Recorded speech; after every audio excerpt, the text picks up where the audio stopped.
Hey everyone, it's Danny. This is the second show, I guess. I haven't had a new name to the show yet, but this is show 2 on my own personal YouTube page. Please like and subscribe. Thank you for everyone that watched the first video, even with my low SMR voice of being low because of my son being 10 feet away. Thank you for watching. Excuse me. Anyway, today the schedule dropped for the 2025 New York Football Giants and the rest of the league. Before going into today, everybody knew that the Giants' schedule was the hardest in the league. So we knew it was going to be coming, so the gauntlet was set today. The first 4 games is just a tough draw, but hey, that's why you get paid and play the games. Being realistic and non-objective, it's the possibility of going 0-4 is really, really possible. It starts off at 1 o'clock on week 1 against the Washington Commanders. They are the league's darlings this offseason, rightfully so. They have a dynamic quarterback going into year 2, and no one expected them to be in the NFC Championship game and basically fight until pretty much the end of the third quarter and fourth quarter to the eventual Super Bowl champion in the Eagles. So they are on prime time around 8 times, I think. They got the 5 regular quote-unquote primetime games, and then they have 3 other games that are going to be standalone games all across America. So we'll be seeing the Commanders a lot unless they get flexed out later in the season. So that's not going to be an easy task, especially since we lost them both times last year. Granted, the first game was the heartbreaking game, week 2, where Graham Gano got hurt, and then we ended up needing a field goal to win it. We obviously don't get that, and the Commanders won and beat us by 6 field goals on a 1-possession game. So that game was crazy. And then the second game at MetLife was more of a realistic game, and unfortunately the Giants lost by a touchdown. So, as we all know, rivalry games, division rival games are tossed up in the air and anything can possibly happen. Obviously, we're going to be big underdogs that game because, like I just mentioned, and rightfully so, Washington is the darlings of the league this offseason. Then week 2, we're going to Jerry's World. We're going to AT&T Stadium. Another 1 p.m. start against another division rival, Dallas Cowboys. Obviously, Dallas has had our number pretty much the last decade, it feels like. The running joke is Dak has not lost the Giants in 9 years, and the last time the Giants beat Dak, I had cancer. For all you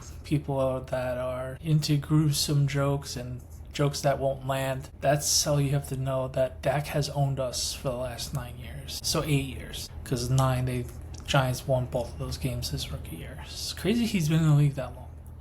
So that's another tough, all right, road test, and let's see how good our identity is with the defense and keeping us hopefully in ball games for us to adjust offensively and find a way to steal a game. Our first home game is week 3 against Kansas City, the defending AFC champs. Yeah, Patrick Mahomes and gang are going to be on primetime on Sunday Night Football for our home opener. This is definitely a case of we got to put Kansas City on primetime the X amount of times. Might as well throw the Giants on there since they're only going to get it on 3 times this season in any sort of primetime game. 3 too many, but hey, that is what it is. So that is the first of 3 primetime games. The other 2 is Thursday night home game against Philly in October, and then in December we are in Foxborough for a Monday Night Football game against the Patriots, and that's going to be the running joke on social media. You are going to want to watch this game when we don't have football in April and May and June and July, and we're craving for a football game. This is the game we're going to be joking about. We will watch this game because we need football type of thing, and everybody's going to say this game sets back football 100 years type of jokes. So it's going to be an interesting draw that we got a Monday Night Football game in Foxborough in December when both of these teams are clearly rebuilding. So that's the interesting thing about it. I'm going through the schedule. Honestly, I like the late bye. I like the 3 out of the last 4 games are at home. Other than that, it's just I don't see where we win more than 4 games. Yeah, the divisional games are toss-ups, so let's face it. The way these teams have played against us the last decade and for the Commanders' sake last year, it's going to be tough to find them couple wins here and there in the division, we might be struggling and might go winless again in the division. It wouldn't surprise me one bit. We're going to be searching for a searching for a home win once again, and maybe some team doesn't go on the gas pedal, basically what the Colts did this year maybe. I don't really see a win at home, which is devastating, especially as a season ticket holder. They could possibly win 3 or 4 on the road, and it would be like, all right, cool. That's really more of the easier games are on the road this year. So I think the last time I checked, the win total for the Giants was 6.5. So I don't see that happening. The billion-dollar question is, I want to hear what everybody thinks, especially seeing on how hard this schedule is and our season most likely done before Halloween once again. When does Jackson Dart get on the field? There isn't that landing spot of, oh my God, okay, this is going to be the game, the nice cushion game that he's going to be able to propel himself and get his first nicks and hits and everything else just for NFL action as a starter. There isn't really that nice game. Maybe the Saints on the road, but that's too early, maybe. I don't know. Well, time will only tell. It's because I think that's going to be the only bright spot on Dave's probably keeping his job, because let's face it, the wins are going to be few and far between, and if they're able to show their prized first-round draft pick quarterback being able to at least be a competent quarterback in the NFL, and they can groom him and be ready to go through there, maybe, just maybe, they will find a way to keep their job. The other thing is, they do have the identity of their defense now. That is clear cut number one. We are a defensive team, especially going into this season, especially what our draft picks were, especially with Abdul Carter at number 3 and all our other pass rushers, and arguably the best defensive tackle in the league in Dexter Lawrence, and the amount of money we spent in the secondary. It's really going to be imperative for these guys on defense to find a way to steal a couple games here or there and just have it known that our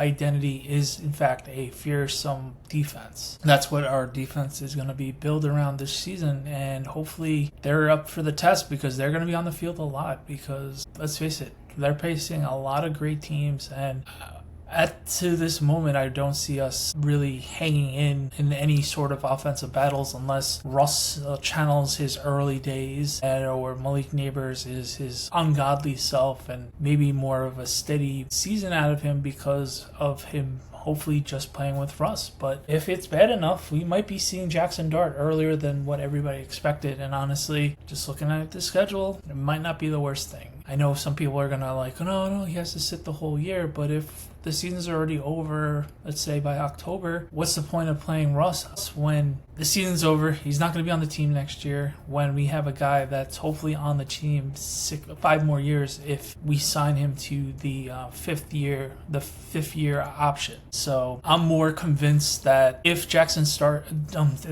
Dart starts right away and he finds a way to be that guy in training camp and everything else like that, I don't hate the idea. I also don't hate the Russ starting right away. But if he shows any sort of life in training camp and he looks competent and he's able to play in this league, I'm all for it. Especially seeing the schedule is just brutal. He'll definitely get his legs hit, but it will definitely, hopefully, be a great learning curve for him. And he's a dog. We all know this. We've seen everything, all the clips. He wants to win. He's in that it's not because I want to win, it's I hate losing so much type of situation. So I don't see us, I definitely would hit the under if I'm betting against us this year in the win total. God, I hope I'm wrong, but the schedule is beyond rough, and hopefully they figure it out and they surprise a lot of people, including myself. So thank you for everyone that has watched. Be sure to like and subscribe. I still got to figure out a show name. I still got to figure out logos and everything else like that. So